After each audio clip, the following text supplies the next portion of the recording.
It's Saidah, Baba, Talibah. And Saidah means happy and fortunate. Baba means born on Thursday, which I was. And Talibah means seeker after knowledge or student. Oh, fantastic. Yeah. Well, thank you. Your mother, Salome Bey, was nominated for a Tony, a Grammy. Mm-hmm. Your uncle Andy Bey is a Grammy-nominated musician, and your sister Tuku is a singer and actress. Mm-hmm. What are the most significant influences you inherited from your musical family? Ooh, the gift of storytelling, I would say, is one of the most significant things I inherited from my family. There's more people in my family. I've got my cousin Darius and his sister Aisha Dahaz that both sing as well and are Broadway performers, and their mother Geraldine Dahaz, who was part of Andy Bey and the Bey Sisters. My cousin Ronald Bey, who's another incredible singer, and yeah, there's lots of arts and music and dance and spoken word and everything running through my family. Is there a theme to the storytelling? Are we telling about a particular time or in history or family stories or? I think it's just telling stories, period, telling stories from the heart, telling other people's stories, telling stories that people relate to. So, yeah, I think we're a family of griots. Well, we're sitting here today in the Randolph Academy for the Arts, which is a well-known triple threat school in all of Canada. You trained as a dancer at the Claude Watson School of the Arts, Yes, along with visual arts and music, all of which is evident in your live performances.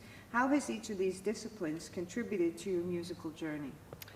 Oh, well, when I write music or when I hear music, I see it, I feel it, and I like to move to it. So I think my mom said that when I came out, I was dancing. So I do a lot of dancing. I can't not move. I can't, if I'm feeling something, I'm gonna move. Visually, I see music visually too. So if it's in movie format or in visual arts like painting or drawing, or all of that supported how I tell my story. You're a songwriter, a founding member of Black Sam, a former backup singer for Canadian Idol, an actor in musical theater. You were in the touring company of Showboat and Ragtime, among others. And now you're about to rejoin multi-platinum selling country artist Johnny Reed on the road. What haven't you done yet that you would like to try? Oh, you know what I'd like to try? I'd like to try being a dancer in a dance company. And also be on Broadway. Do you see yourself first and foremost as a dancer, or? No, I think I see myself first and foremost as a singer, but I adore dancing. Like, it's something that I miss doing right now, you know? Yeah. So it's definitely something that I will incorporate into my show. Like, there's gonna be more, it's going to grow. Like, it's slowly growing, but it's like I have visions for what's going to happen. Now, when you put your band together, you have quite a dynamic band. What were you looking for from each member of the band? I was looking for themselves. I was looking for them to just be themselves to the 100th degree. So, you know, we all get shy, and I get shy, and I was shy as a kid. My mom had to like kind of push me out. I'm like, Mom, I don't want to. But I really love singing. I really love being on stage, and that's when I'm able to like put my cape on and be a superwoman, you know? So I just kind of ask and look for everyone to just like give it even more, just forget that everyone's there and just be in the passion of why you do it. Tell me about the Phone Demos EP. The phone demos was an accident. It was, well, I mean, not an accident. It was kind of Donna Grantis and I, we were writing songs, and she had a new computer at the time and didn't know how to really use it. And mine wasn't portable, so all I had was my phone. So I just taped our songwriting sessions. And when I listened back to them, I was like, they sound kind of cool. And we put them on a CD because they were WAV files, and converted them to MP3s and played them for some people. And people were really intrigued and asked, like, when was this recorded? Where was this recorded? And when we told them a cell phone, they were like, that's really cool because it sounds like an old blues recording, or an old, like, it sounds not of this time, but it's interesting how it sounds not of this time, but it was recorded on a cell phone. So that's the phone demos in a nutshell. This is a great concept. Your recent video release, A Place Called Grace, is a musical delight of dark visuals that remind one of an impromptu and very sexy roadhouse dance party in the Deep South circa 1940s. Who developed the concept for that perfect audio-visual pairing? I would say Sarah Michelle Brown. She's the director. She and I went to Hillcrest Public School together, which is here in Toronto, and we were 7-year-olds together, I guess 7. Yeah, 7, grade 2.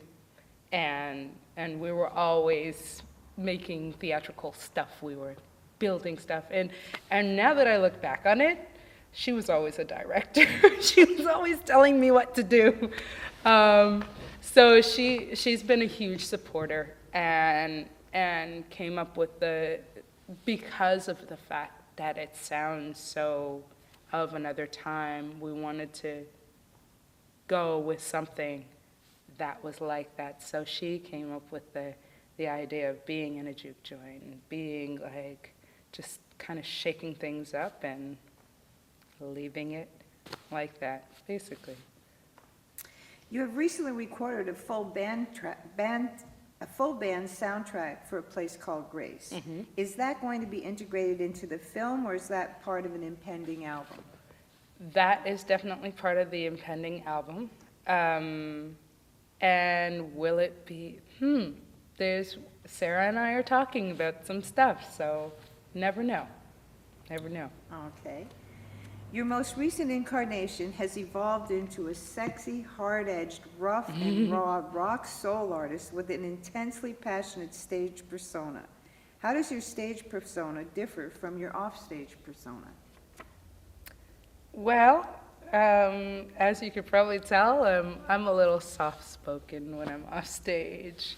I'm a little laid back, low-key. I mean, my personality is still really the same, and I think we all have different peaks and valleys to our personality. My on stage is my superwoman, I get to tell you everything. And you get to watch me say everything. And I guess I get to speak for people that want to say the same thing. Yeah, that's the difference. I'm a little more than I am now. You're a lot more. I'm a lot more. I'm a lot more than I am now. Okay, so when you're on stage, Mm-hmm. your dynamic performance, coupled with your fashion style, ensures all eyes are on you. What's your next move? You mean for the next show or period? What's What's coming up? Oh, okay. Well, right now I'm finishing the album, the full-length album. So a lot of the songs, actually all of the songs that are on the phone demos are on the album with the full bells and whistles. And then there's other songs. There's going to be about 10 songs on the album with maybe some bonus tracks. We've recorded 16 songs. So There's room for play. And yeah, that's really what my focus is right now. Is there a theme or a social message that influences the direction of a song lyrically and musically in your songwriting? I think right now my theme is sexy. And it's relationship. It's definitely relationship, whether it be with yourself, with someone else, with your friend, with the world around you, and just how you're interacting and how you're observing, how I observe. There's songs about being in sexual positions, sexual encounters. There's songs about being in being a shy person and wanting to speak to someone. Or I've got a song about a crush, and I've got a song about, being in heartbreak. I've got a couple of heartbreak songs, and then triumphant heartbreak songs, kind of like getting over and being like, I don't want to. So just the different stages of relationship, and that's where I am right now. I enjoy talking about relationship. Are you in a relationship now? I am in a good relationship. Yes, I am. Yeah. So before we go, tell me more about Make Me Want to Scream. Make Me Want to Scream is a loyalty program that I had put together.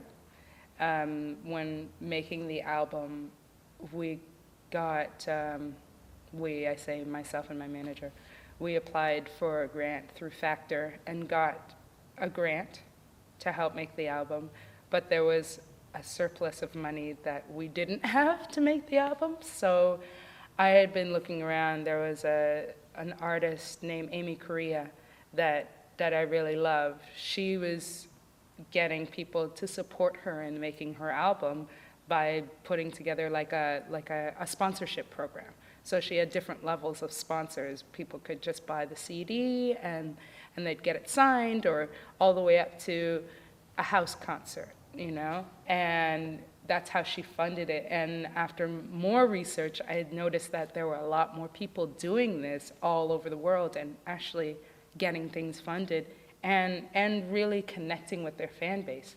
So I decided to put together that program, or that initiative, Make Me Want to Scream, where people can pre-purchase my album. So now I've gotten someone to fund the album so that I can finish the album, and I'm just encouraging people still to pre-purchase, because I'm not going to be releasing the album in the stores when it's done. It'll just go to the people that have pre-purchased, so that it's like you get an advance copy, and then we're going to talk about shopping so that we can get a partner to disperse it throughout the world, So when can we look forward to the release of that album? It will be finished this fall. Yes, for sure. It needs to be. Well, Saidah, thank you so very much. It's been an absolute pleasure chatting with you today. Thank you, I Kris. look forward to seeing your career continue to shoot forward and up, and I look very forward to seeing you live again. Oh, thank you very much.